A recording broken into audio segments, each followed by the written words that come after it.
Hello, everyone. Welcome back to English Podcast with FTJ. I'm Jennifer, and I'm here with my amazing co-host, Jack. Hey everyone! So happy to see you back here. How are you today, Jennifer? I'm doing pretty well, Jack. But honestly, some mornings lately, I feel like I just can't get out of bed. You know that feeling? Oh, yes. Mornings can be tough.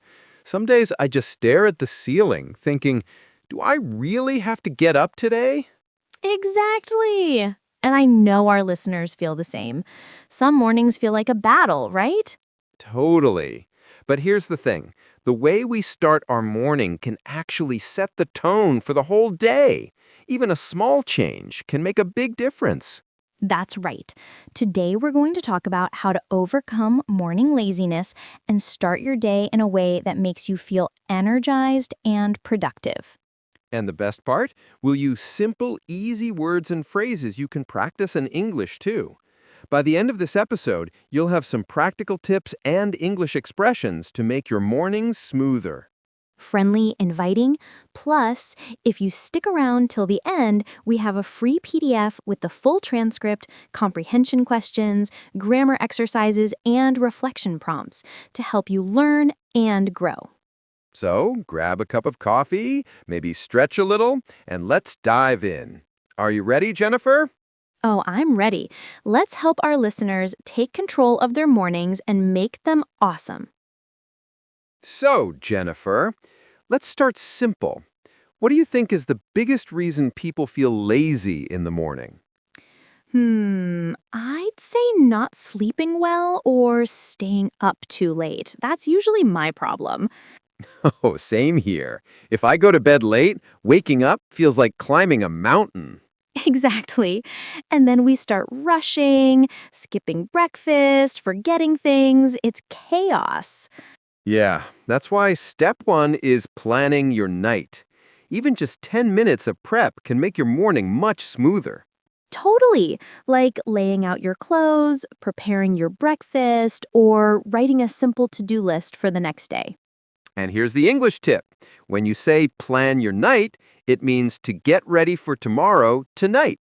Example, I always plan my night before going to bed. See? Easy. Yes! And another tip, wake up 15 to 30 minutes earlier than usual. Don't push too hard. Small steps are better than big jumps. I used to set my alarm for 5 a.m. and, yeah, I hit snooze 10 times. Oh, Jack, that's so familiar. That's why realistic goals are important. Start small, then build up. And here's a simple habit tip. Link your new habit to something you already do, like brushing your teeth or pouring coffee. Your brain will start to remember automatically. Yes, I do that too. Every morning after I pour my coffee, I write one English sentence in my journal. It's quick, easy, and it sets a positive tone for the day. And that's exactly what our listeners can try. Small steps, consistent action, and linking habits. It doesn't have to be perfect, just show up every morning. That's right. Even 5 to 10 minutes of English practice or planning your morning can make a huge difference. Jack, have you ever tried mindfulness in the morning? Just taking a minute to pause and breathe? Mindfulness. I've heard about it, but I always thought it was too complicated. Oh no, it's actually really simple. Just take a few deep breaths or think about one thing you're grateful for. Okay, like, I'm grateful for my coffee today. Exactly. That's perfect. Even 1 minute of mindfulness clears your mind and prepares you for the day. That actually sounds nice. I always feel rushed in the morning. Maybe a little pause could help. Totally. And after mindfulness, I like to move my body a bit, even a few stretches or a short walk. Oh, I love that. I could do some jumping jacks while listening to an English podcast. Yes, that's the idea. Movement wakes up your body and your brain. And if you do it while practicing English, it's like two wins in one. I like that. So even 5 to 10 minutes counts? I don't need a full workout, right? Exactly. Keep it simple. Even dancing to an English song while making breakfast counts. I like that idea. And speaking of English, what about mini practice? What can we do in just a few minutes? So easy. You can listen to a short English podcast, read one paragraph, or write one sentence in your journal. Oh, I could even talk to myself in English while brushing my teeth. Yes, that's perfect. The key is small and consistent. Don't wait for hours, just do a little every day. Got it. Mindfulness, movement, mini English practice. Small steps every day. Jack, now that we're doing mindfulness, movement, and mini English practice, the next step is tracking our progress. Tracking? Like writing everything down? Yes, even small actions count. For example, I spoke English for 5 minutes, or I read one paragraph today. Oh, so we celebrate even the tiny wins? Exactly. Those small wins add up over time.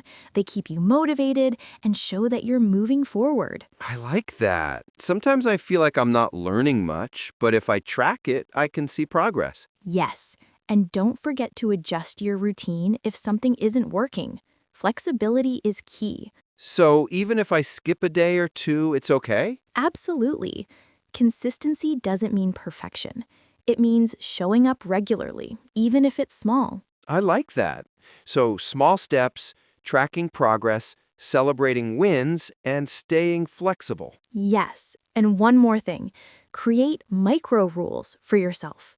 Small rules that make it easier to stay consistent. Micro rules? Like what? For example, I can't watch TV until I write one English sentence, or no phone until I read one paragraph. Ha ha ha, I love that.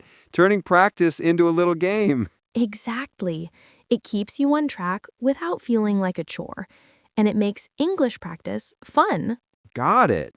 Micro rules, small wins, tracking progress. I feel like I can actually do this every day. Jack, now that we have micro rules and track our progress, the next big idea is identity. Identity? You mean like who I am? Exactly. It's about telling yourself, I am the kind of person who practices English every day. Wow. So instead of saying I'm learning English, I say I'm an English speaker. Yes, that shift changes everything. Your actions start matching your identity naturally. That makes sense. So if I see myself as an English speaker, I automatically practice every day. Exactly. You don't need to rely on motivation anymore. Your identity drives your habits. I like that. It feels easier to stick with English when it's part of who I am. And here's another tip. Show up for yourself every day, even in small ways. Small ways. Like what? Even just speaking one sentence out loud or reading a short paragraph, that counts. So even tiny steps are enough if I do them regularly. Yes, consistency is built quietly, day by day. Not perfect, just showing up. I love that. It feels more realistic and less stressful. Exactly. And every time you show up, you strengthen your English habit and your identity as a learner. I'm ready. I'm going to start seeing myself as an English speaker starting today. That's the spirit. And remember, even 5 minutes a day counts. The important part is showing up. Jack, I think that's all for today's tips. But before we go, let's remind our listeners. Right. Remember, it's not about doing everything perfectly. It's about showing up for yourself every day. Yes, even small steps like speaking one sentence, reading a paragraph, or listening for 5 minutes count and add up. And don't forget to attach your English practice to something you already do. That makes it automatic. Exactly. And now, as always, it's time for our vocabulary section. Today, we'll go over some useful words and phrases from this episode. Yes, repeating these words will help you sound more natural and confident in English. All right, first word is identity. It means the kind of person you see yourself as. Example, I am an English speaker. I am an English speaker. Got it. Next, show up for yourself. To do something for your own growth even when it's hard. Example, I didn't feel like practicing, but I did it anyway. I didn't feel like practicing, but I did it anyway. Perfect. Another one, consistency. Doing something regularly without waiting for motivation. Example, I practice English every day, even for 5 minutes. I practice English every day, even for 5 minutes. That's easy to remember. And finally, micro rule. A small personal rule to protect your habit. Example, no phone until I practice English for 5 minutes. No phone until I practice English for 5 minutes. Love it. Great job, everyone. Practice these words and show up for yourself every day. Yes, remember, progress doesn't need to be big. Even small daily actions make you a stronger English speaker. That's it for today's episode of English Podcast with FTJ. Thanks for listening and keep practicing. And we'll see you next time.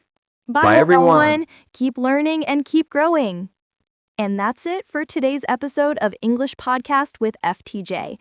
We hope you enjoyed it and learned some useful tips to practice English every day. Yes, remember, even small actions every day make a huge difference over time. Exactly. Don't worry if some days feel hard or if you're tired. Just do your bare minimum. Even 5 minutes counts. And attach your English practice to a habit you already do, like drinking coffee, taking a walk, or brushing your teeth. It makes consistency much easier. Also, don't forget to use the words and phrases we practiced today. Repeat them, write them down, speak them out loud. That's how you build confidence. And remember your micro rules. Tiny personal rules protect your English practice from distractions. Yes, consistency isn't about perfection. It's about showing up for yourself every day, even if it's small. And just by listening today, you've already shown up for yourself and your English. That's a win. That's right. We're proud of you and we can't wait to see your progress. Thanks for joining us on English Podcast with FTJ. Keep practicing, keep showing up, and remember, small steps every day lead to big progress. Bye, everyone. Bye, everyone.